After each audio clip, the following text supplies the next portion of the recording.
So this is a very different talk from the previous one. The previous one was really all about inspiring and community. This is much more into the technology and a bit of abstraction. So I will be telling you a little story in pretty much in 3 acts of work that is being conducted at Utrecht with my colleague Paul van Genoegten and colleagues of ours in the Poznan Computing Center. I think that's the name. Okay, so basic three acts. Why are we doing this work? What is the role of the SensorThings API in this work?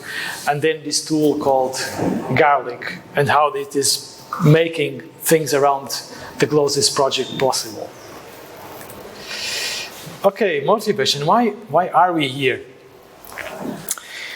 Utrecht, as many other institutions around the world, provides environmental data. In our case, we provide soil data, okay? And you have, let's say, a template or a state-of-the-art structure on how to provide this with STIs based on the traditional SOAP web services specified by the OGC. Things such as WMS, WFS, WCS, CSW, so the different kinds of geographic data and metadata. All of this works, it's supported by most of the software that we speak of here in this conference. But in a project like GloSIS, this is clearly not enough because we don't have the semantic side of things here in a concrete way. 6 years ago, the OGC and the W3C created a common working group called the Spatial Data on the Web Working Group. And one of the first things that they produced was this report called Spatial Data on the Web Best Practices, which, well, it's called Best Practices, but it's pretty much an assessment of the state of the art and what is lacking from this concept of the SOAP web services. And they identified problems such as the lack of URIs to identify geospatial data sources. Also the lack of modern API frameworks, so all still based on this SOAP technology from last century, from the 20th century, in fact. And this is resulting in data that is shared in silos that doesn't connect with other data sources. And also that, in fact, even though it's very easy to set up these SDIs with staple phosphor-G, in fact, they are not so easy to use from the user perspective. Like, they cannot be easily indexed by search engines, for instance. The catalog services only provide metadata. Sometimes they actually miss the links to metadata, to the data themselves. And also very important is that the data is difficult to understand by non-domain experts, precisely because in most cases it misses semantics. Okay, so in this work, the Spatial Data on the Web working group recommended a strategy that is based on the 5-star scheme from the W3C. And it is here very well thinly digested here. So first of all, the data needs to be linked. So it has to rely on global identifiers such as URIs, or should rely. Secondly, the data should be provided in easy to use encoding models such as RDF, JSON, or even CSV that are easy to interpret and digest by software. The data must be understandable, so they should use vocabularies and schema that are recognized internationally, if possible. They should link to other resources. This is really important. And also they should think about usability, like using licenses and using semantics to make sure that anyone else can use that data. So how did the OGC respond to this? Pretty much around 2018, I believe, the OGC sets in motion this drive towards the REST APIs, most of them based on the OpenAPI, but also using the OData protocol. It extended the formats of response documents to the services and adopting formats such as JSON. Much more convenient to development and to use with the modern standards.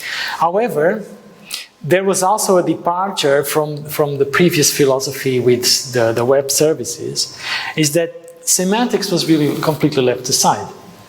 So it's only about the data themselves and not their meaning anymore. For instance, the complex feature, which was an element of the WFS standards, is completely gone. There's nothing like it in the OGC APIs.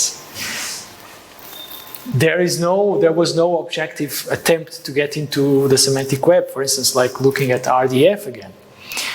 And this has had a consequence that has been like the main difficulty that we are trying to solve at ISRIC, is that the software that we all use and that we all rely upon, is becoming, it never stopped being blind to the semantic web, to things such as RDF and SPARQL, where we can encode the semantics of the data. And this is the main reason why we are here today. Okay, however, we can also look into this in a different way. So the OGC says, let's build these services on the specifications on the OpenAPI, on the OData, let's open the formats. And actually, your response document can be whatever you want. So they open really a lot of doors. So we have a much more freedom now. And what we can notice is that actually, if the response document can be JSON, it can actually be a JSON linked data document, okay?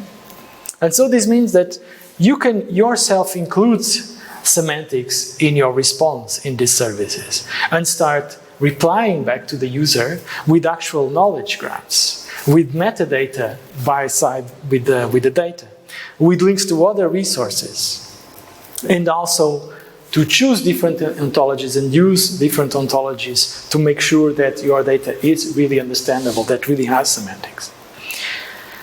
So the conclusion here is that, sorry, I put my hands on the wrong place, sorry.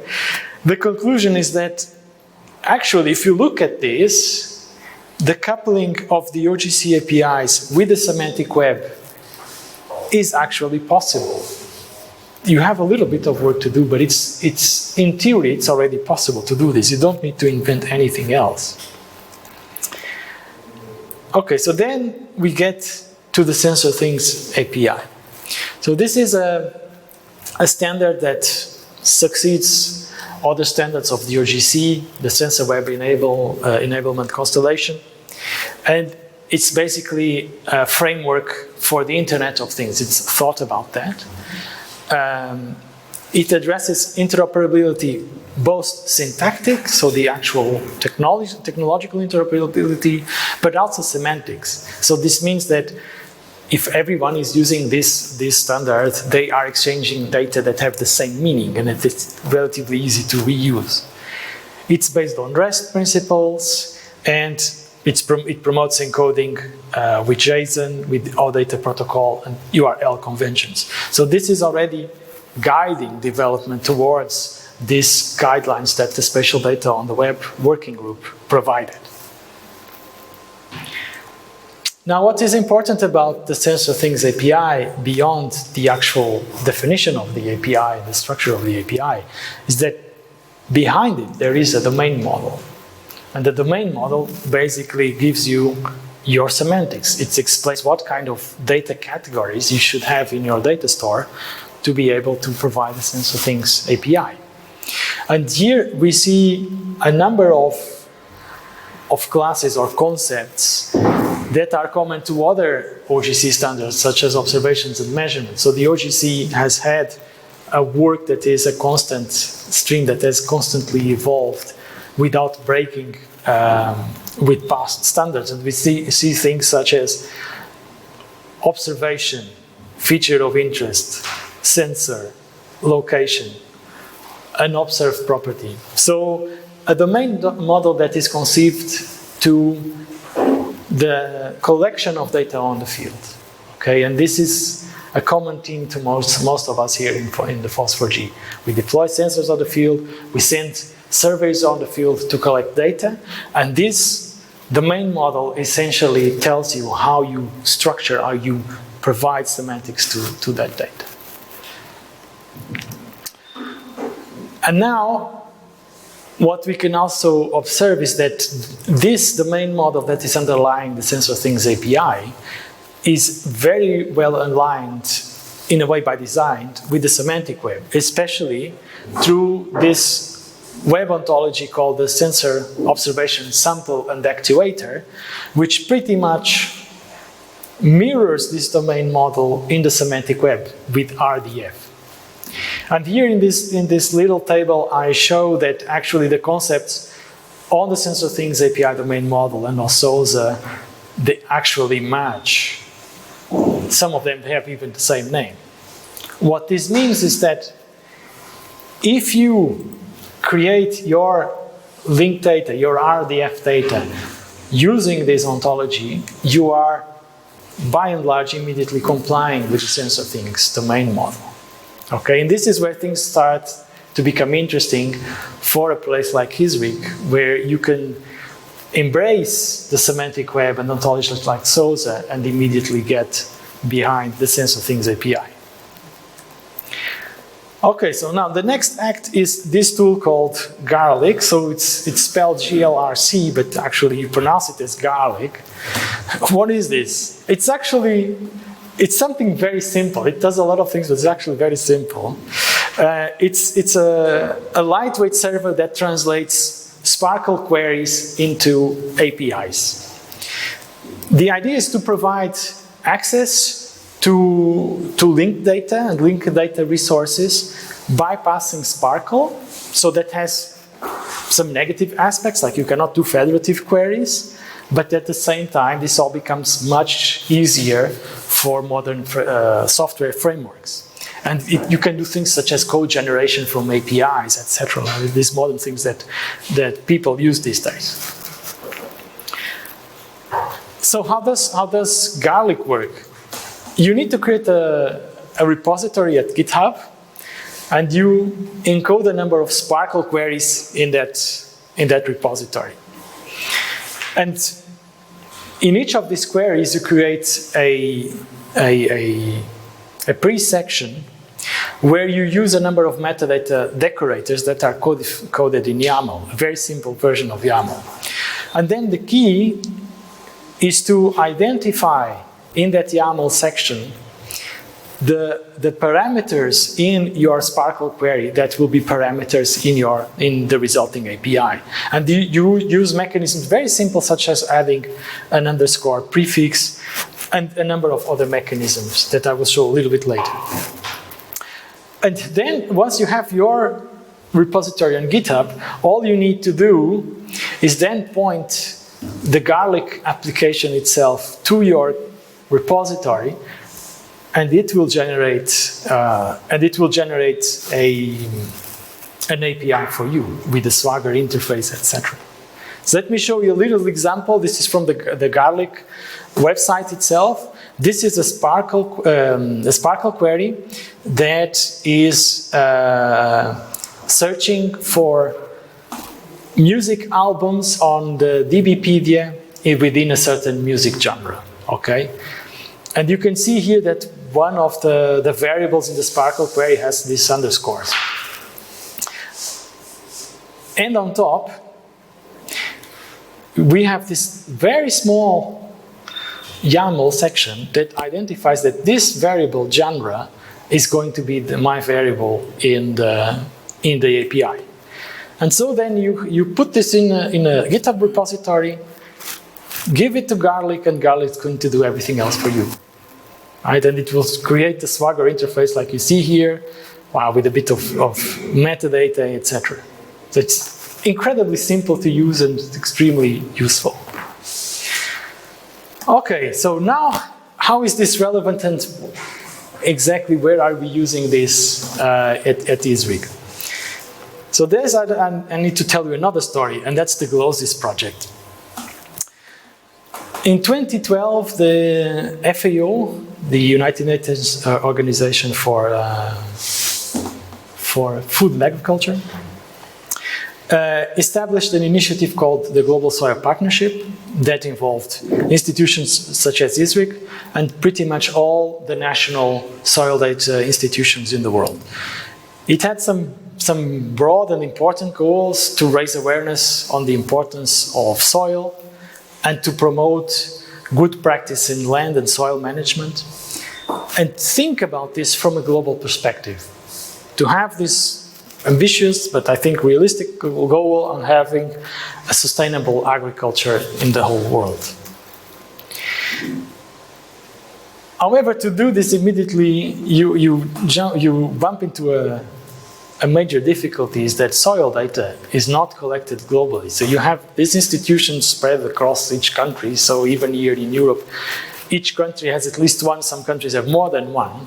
And these institutions, they collect data and they store this data and encode it to their own needs. So if you then need to develop global policies, you're going to have data that doesn't match. And you're not able really to develop policies if you don't have data that makes sense globally. So out of this work, the conclusion came that a soil data exchange mechanism is necessary. So something that is, let's say, a common language that all soil institutions in the world can use to publish and provide their data. And this became known as the Global Soil Information System. And one of the consequences, or one of the conclusions, is that actually the semantic web is currently a viable vehicle to create that exchange mechanism that everybody in the world that provides soil data is able to use. So this is a very simplified schematics of the work that has been done so far in this context. About 10 years ago, ISO approved a standard for soil quality that includes a domain model that is very close to the SensorThings API domain model, so uses also the observations and measurements concepts. That domain model was expanded in the GloSIS project with code lists and specific concepts for the project, and then from this domain model, a web ontology was derived. So a transformation from the UML language, visual language, into RDF with the web ontology language. And this is just a detail of this GloSIS web ontology. So it's actually a visual overview of some of the elements in this ontology. What is important here to note is that it's using, in its turn, this Sousa web ontology. And we see things again here such as observed property, used procedure, feature of interest, etc. So since GloSIS uses this, the Sousa web ontology, it is already by design aligned with the SensorThings API domain model. So it means that all I need is to have an API on this that translates these concepts, and I have a SensorThings API. And so that's the work that we have been doing and creating a bit queries a bit more complex in Garlic. And here this is just the YAML section of a Garlic query that lists observations from a soil knowledge graph. And well, this is a bit cluttered, but what I wanted to show is that it uses the transformations from variables in the SQL query to the kind of parameters that you see in a Sensor API endpoint, okay? And then let me just show you the query itself, even more cluttered. But what I want to note here is that in the select fragment of the query, where we actually get the data, right? This is then in the YAML being translated into arguments to the Sensor API thing. Okay. And then, okay, you run this through Garlic. Yes, you run this through Garlic, and you get your SensorThings API. So this is still ongoing work. Still a couple of things to figure out, but there is already a couple of queries to test. I will just finish here with some links to important resources of this work. First of all, the GloSIS web ontology. We have an important resource. There is a demo of this SensorThings API implementation that is using data from the Demeter project that I also spoke this morning. And then you can also consult the API repository itself that is being processed by Garlic. And that's all I had to say.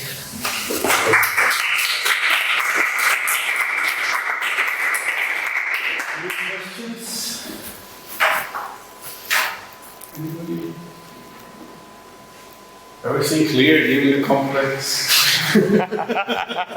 So this one, yeah, this.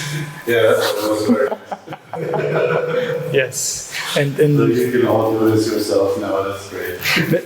And this, by the way, you can see that these things are relatively new because these presentations are created in LaTeX, and LaTeX doesn't have highlighting for GeoSPARQL and SPARQL and RDF, so this is all very ugly because of that, but okay. But anyway. It's an honest presentation. Yeah. This can get rough. Yeah. But anyway, the point are not the queries, but actually what you can do with just you create a SPARQL query and you have a SensorThings API. That's how easy it is right now, which again, this bridges up to the presentation in the morning where people asked about the ups and downs in the semantic web, and shows that things are getting very easy at the moment.